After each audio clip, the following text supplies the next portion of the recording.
Chapter 3 The Hat and the Superglue.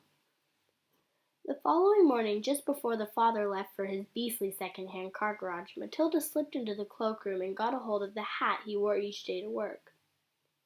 She had to stand on her toes and reach up as high as she could with a walking stick in order to hook the hat off the peg, and even then she only just made it. The hat itself was one of those flat-topped pork pie jobs with a jay's feather stuck in the band of the hat. Mr. Wormwood was very proud of it. He thought it gave him a rakish, daring look, especially when he wore it at an angle, with his loud check jacket and green tie. Matilda, holding the hat in one hand and the thin tube of superglue in the other, proceeded to squeeze a line of glue very neatly all around the inside of the rim of the hat. Then she carefully hooked the hat back on the peg with the walking stick. She timed this operation very carefully, applying the glue just as her father was getting up from the breakfast table. Mr. Wormwood did not notice anything when he put the hat on, but when he arrived at the garage, he couldn't get it off. Superglue is very powerful stuff. So powerful it will make your skin fall off if you pull it too hard. Mr. Wormwood didn't want to be scalped, so he had to keep the hat on his head the whole day long, even when putting the sawdust in gearboxes and fiddling the mileage of cars with an electric drill. In an effort to save face, he adopted a casual attitude, hoping that his staff would think that he actually meant to keep his hat on all day long, just for the heck of it, like gangsters do in the films. When he got home that evening, he still couldn't get the hat off. "Don't be silly," his wife said. "Come here, I'll take it off for you." She gave the hat a sharp yank, and Mr. Wormwood let out a yell that rattled the window panes. "Ow!" he screamed. "Don't do that! Let go! You'll take half my skin off my forehead." Matilda, nesting in her usual chair, watching the performance over the rim of her book with some interest.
Mr. Wormwood discovered that the worst thing about having a permanent hat on his head was having to sleep in it.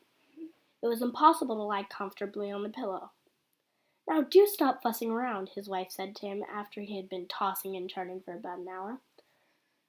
"I expect it to be loose by morning, and it'll slip off easily."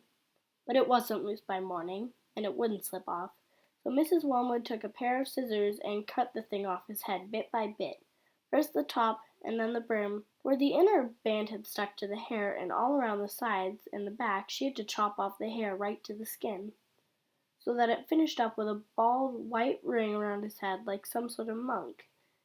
And then in the front, where the band had stuck directly to bare skin, remained a whole lot of small brown leathery stuff that no amount of washing would get off.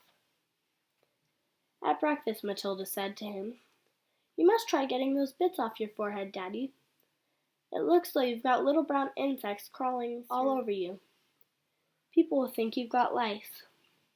"Be quiet," the father snapped. "Just keep your nasty mouth shut, will you?" All in all, it was a most satisfactory exercise, but it was surely too much to hope that it had taught the father a permanent lesson.